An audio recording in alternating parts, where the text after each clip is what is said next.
freaking spores. Alright. We good? We good. So, this is the second part of our Last of Us review. This is the spoiler-littered version of it, so be prepared. Lots and lots of spoilers, maybe lots, some lots, I don't know. We got our cool Last of Us poster, thank you. Oh, mirror of myself. Thank you to the Reddit Gift Exchange, one of the two awesome posters I got, plus these really cool frames from Michaels. So, did that one short, I don't know, it was 10 minutes, defined short. Kind of talking about some of the gameplay mechanics I like, some of the things I didn't. I didn't talk about much I didn't, because there's a lot of spoilers.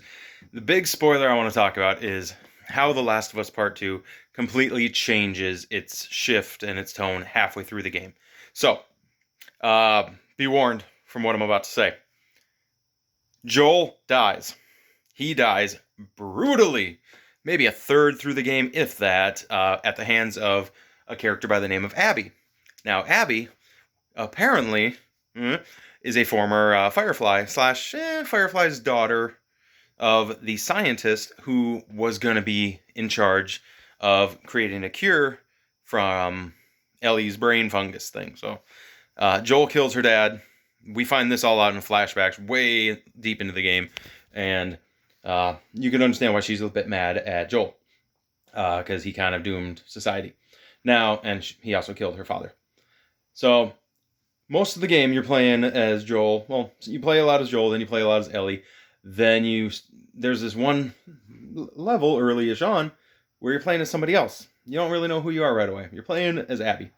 And Abby got a tip to find Joel.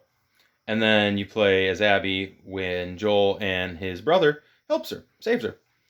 And then that all goes very, very wrong, because Abby lures them to the friends of hers, and yeah, they kill Joel really badly. I'll spare you the details, even though we're spoilers. We're still going to spare you that. So, then the game shifts its tone, where now you're playing as Ellie on a quest for revenge, because you want Abby dead, because Abby killed Joel. Now, the end of the first game, we don't really know. Like, Ellie doesn't know what went down with Joel and the Fireflies. Halfway through the game, you find out that she actually found out from Joel. They had a conversation, and he ended up telling her everything. So, the only reason we get to that point is there's a scene with Ellie pretty much following somebody down into the spore-infected land, and she's breathing fine. The other person's not. They're dying. And Ellie, she does bad things. At that point, you're led to believe that this person tells Ellie everything, but then we find out later on that no, she actually knew a while ago. So, what I want to talk about with all this spoiler stuff is how the game changes its tone. How the game, halfway-ish through, we get to a scene where Abby has the upper hand on Ellie, and we don't know how that's going to end. And then the game completely shifts, jumps back in time, and we get to play as Abby for a while.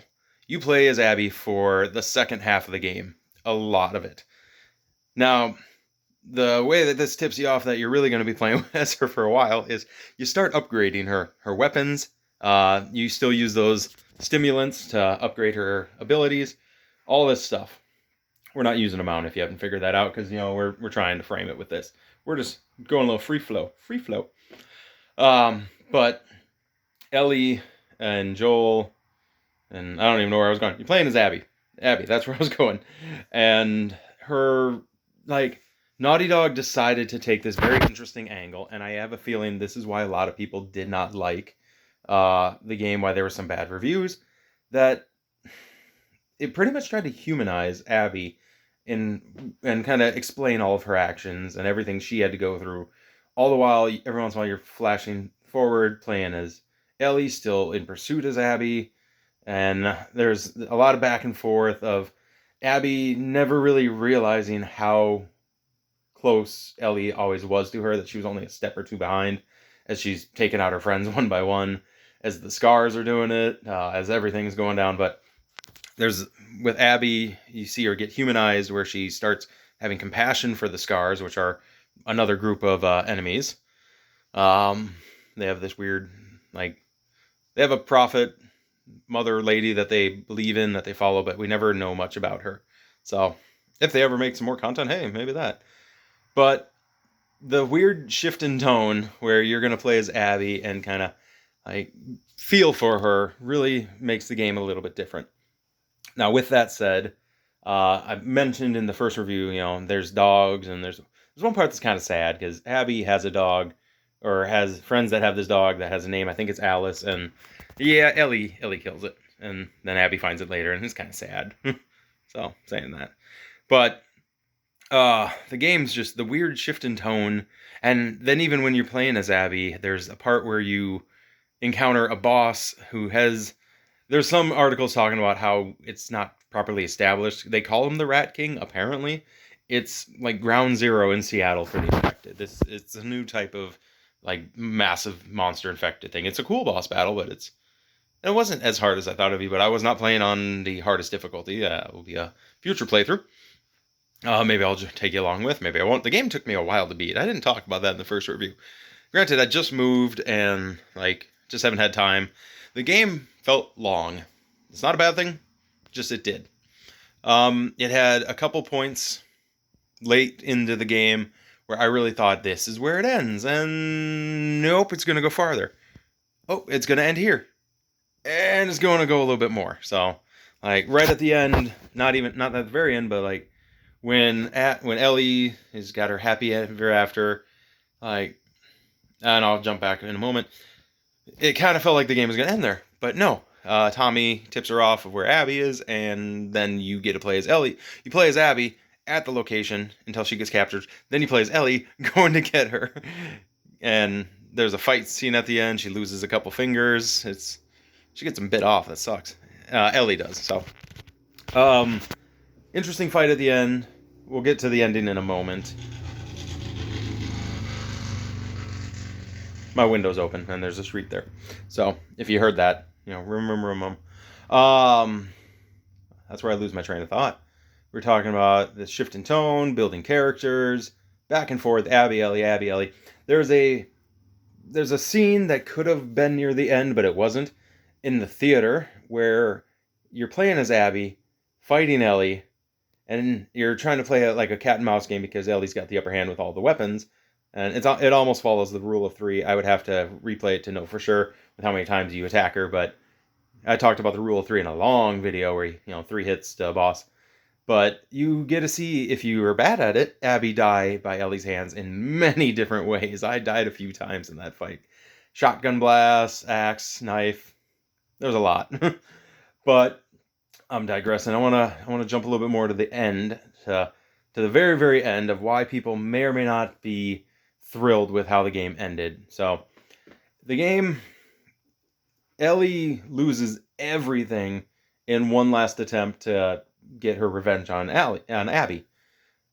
But at the very last moment, when she has a chance to actually kill Abby, she doesn't and lets her go. She is seconds away from actually killing Abby, from drowning her in their little fight scene where she got her fingers bit off.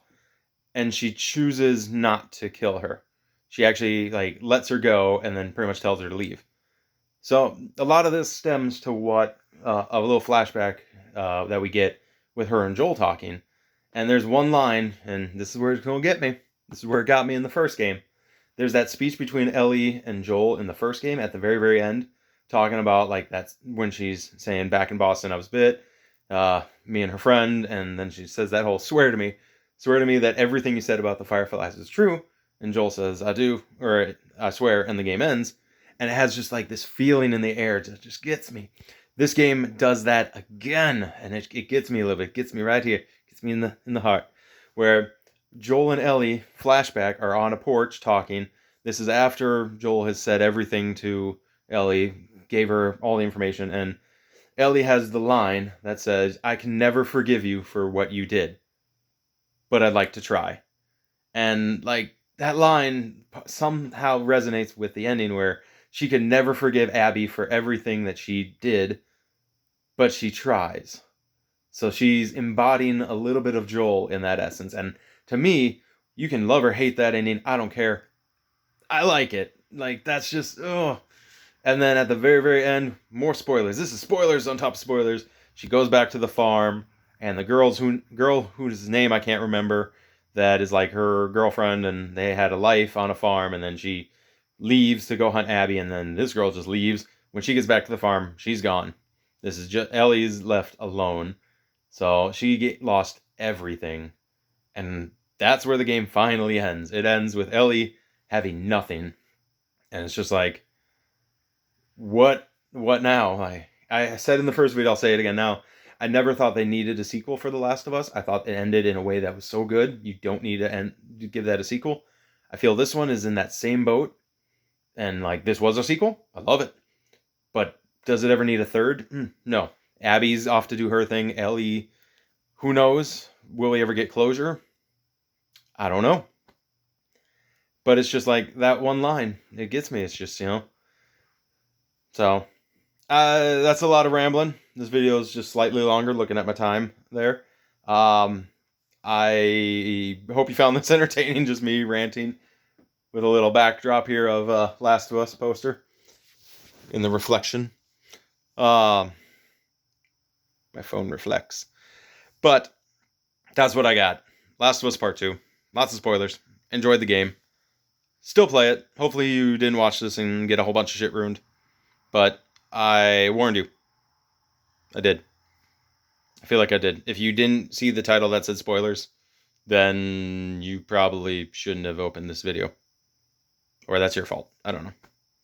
Until the next video, or until who knows what. I didn't do anything Saturday, so that's why I'm doing these 2 double videos. But I digress. Be safe.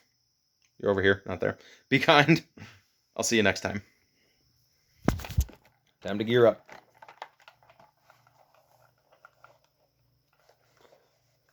There's spores out there.